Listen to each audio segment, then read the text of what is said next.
तो नमस्कार अधिवक्ता साथियों, जैसा कि आप सभी लोगों को पता है कि bar council of Uttar Pradesh का चुनाव बहुत ही जल्द संपन्न होने वाला है और आज मैं bar council of Uttar Pradesh के ऑफिस में ही हूँ। हमारे साथ मौजूद हैं अमरेंद्र नाथ सिंह साहब, जो कि स्वयं एक bar council of Uttar Pradesh के मेंबर भी हैं और इस बार के प्रत्याशी भी हैं। साथ ही साथ हमारे साथ सामने बैठे हैं मेरठ के प्रेसिडेंट साहब, मेरठ बार एसोसिएशन के प्रेसिडेंट साहब। हम उनसे जानकारी प्राप्त करेंगे। सर, क्या चल रहा है इस समय मेरठ में bar council of Uttar Pradesh को लेकर के? मेरठ में तो चुनाव प्रचार चल रहा है। 5-7 कैंडिडेट हैं जी, जिनमें से पूर्व मेंबर और पूर्व चेयरमैन मिस्टर रोहतास अग्रवाल अच्छा भी चुनाव लड़ रहे हैं। अच्छा। उसके साथ बार एसोसिएशन के अध्यक्ष साहब ने बताया है कि सभी अधिवक्ताओं का मेडिकल इंश्योरेंस कराया जा सकता है और साथ ही साथ सभी को क्या कहते हैं एडवोकेट प्रोटेक्शन एक्ट की भी आवश्यकता है। क्या आपको लगता है कि इतनी आसानी से हो जाएगा इस बार के चुनाव के बाद? आसानी से होगा या नहीं होगा ये तो बाद की बात है। जी। ये हम लोगों के विचार में ये विषय बहुत पहले से है कि अधिवक्ताओं को मेडिकल की सुविधा हो और उनको लाइफ इंश्योरेंस हो। जी।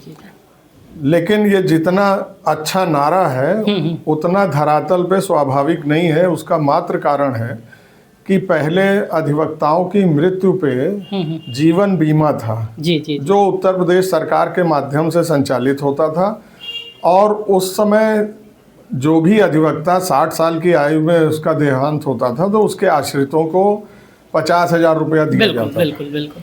अब दिक्कत ये आने लगी, जब हम लोगों ने हिसाब किताब किया तो करीब 30-35 करोड़ रुपए सालाना अधिवक्ताओं के कमाई का पैसा उसके प्रीमियम में जाता था। अच्छा। तो हम लोगों ने फिर जब हिसाब लगाया तो ये हुआ कि हम सीधे उनको दें। यह LIC से जो हमारी स्कीम है, और उस समय LIC ही सबसे सस्ती थी। आज LIC भी है और प्राइवेट एजेंसियां भी हैं। बिल्कुल सर। सबका उद्देश्य है मुनाफा कमाना। तो अब हमारी इतनी बड़ी संस्था है, वो मुनाफा कमाने के लिए तो है नहीं। बिल्कुल। तो ये निर्णय लिया गया कि हम लोग सीधे जो भी, तो वो जो हमारा प्रीमियम में जाता था वो हम अब सीधे देते हैं। पहली बात। दूसरी बात, कुछ लोग बड़ा सुप्रीम कोर्ट ने बड़ा भारी काम कर दिया। जी। वकीलों की फीस कम कर दी और बार काउंसिल में लूट हो रही है, तो किसी ने लुटेरों को पकड़ने से रोका नहीं है। जी। और अगर लूट हो रही है तो आपके पास हर 5 साल पे करेक्ट करने का अवसर है। बिल्कुल। दूसरा ये है कि जो विषय उठा था कि वकीलों के लिए इंश्योरेंस की बात है। जी। तो इंश्योरेंस में देखिए, हम स्टेट फंडिंग नहीं होती और ये जो बार काउंसिल ने के फीस के ऊपर बिल्कुल रोक लगाया है सुप्रीम कोर्ट ने, आपको मैं पहले तो बता दूं सबकी जानकारी में कि उत्तर प्रदेश में अन्य राज्यों की बार काउंसिल से सबसे कम फीस थी। अच्छा। दूसरा, इसी फीस से सन 2007 में मैं बार काउंसिल का चेयरमैन था। अकेली और पहली स्कीम है जो बिना किसी अन्य सहायता के और कोई शुल्क लिए ये स्कीम हमने फ्लोट करी थी। उस समय के बार काउंसिल के सदस्यों का मैं आभारी हूँ। जी।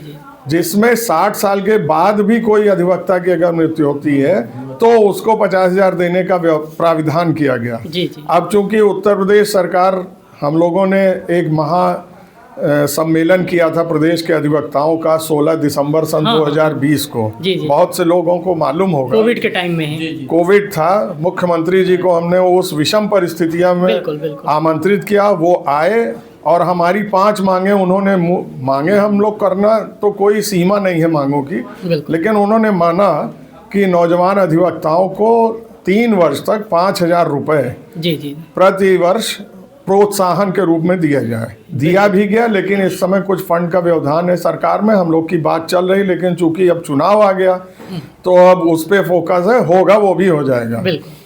दूसरा, उन्होंने प्रदेश के अधिवक्ताओं का जो अधिवक्ता कल्याण निधि न्यासी समिति की 1.25 लाख की राशि थी उसको उन्होंने 5 लाख कर दिया। अच्छा। तीसरा, जो अधिवक्ताओं के मृत्यु के समय सीमा थी 60 वर्ष पे जो 5 लाख दिया जाता था, वह उन्होंने समय आयु सीमा 70 वर्ष कर दी। अच्छा, बढ़ा दिया सबने। बढ़ा दिया। जी, जी। मैं इलाहाबाद हाई कोर्ट बार का अध्यक्ष था।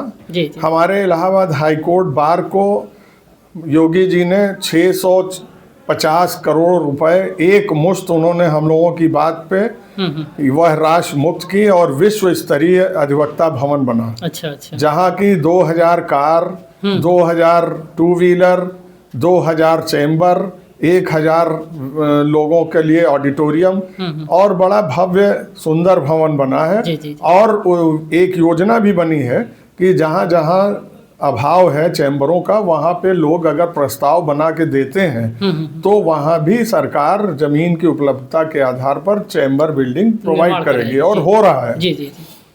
मऊ में प्रस्तावित हुआ है। अच्छा। वहाँ बनने जा रहा है, अगले वर्ष बनेगा। बजट में चल रही है बात। कानपुर में हुआ है। अच्छा।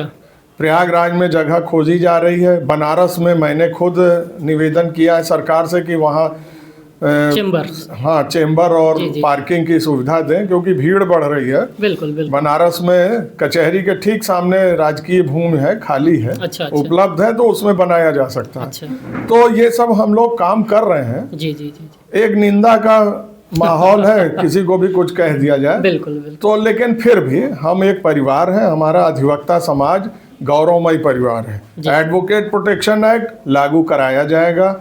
हम ही ने उस ड्राफ्टिंग कमेटी का मैं हेड था, मैंने वो प्रस्तावित करके पूरा एक्ट ड्राफ्ट करके गवर्नमेंट को दे दिया। अच्छा। अब उनके यहाँ विधायी विभाग में लंबित है। कुछ दबाव बनाएंगे तो हम लोग सफल होंगे। बिल्कुल, बिल्कुल। लेकिन थोड़ा लोग धैर्य रखें। बिल्कुल। अब सब लोग चुनाव में व्यस्त हैं। अच्छे और योग्य कैंडिडेट को जो वर्किंग हो, जो सरकार के लाभार्थी ना हो और जो रेगुलर प्रैक्टिस करते हो, जी, जी, जी। उनको मतदान करें। मैं समझता हूँ कि एक सशक्त और अच्छी बार काउंसिल का निर्माण होगा, चुन करके आएगी। तो दर्शकों, अभी आप सुन रहे थे अमरेंद्र नाथ सिंह जी को, जो कि इस बार के सदस्य भी हैं bar council of Uttar Pradesh में, और फॉर्मर यहाँ पे मेंबर भी ये रह चुके हैं bar council of Uttar Pradesh के, साथ ही साथ बार एसोसिएशन के भी ये मेंबर थे। फिर मिलेंगे इसी तरह के अपडेट के साथ, तब तक के लिए नमस्कार।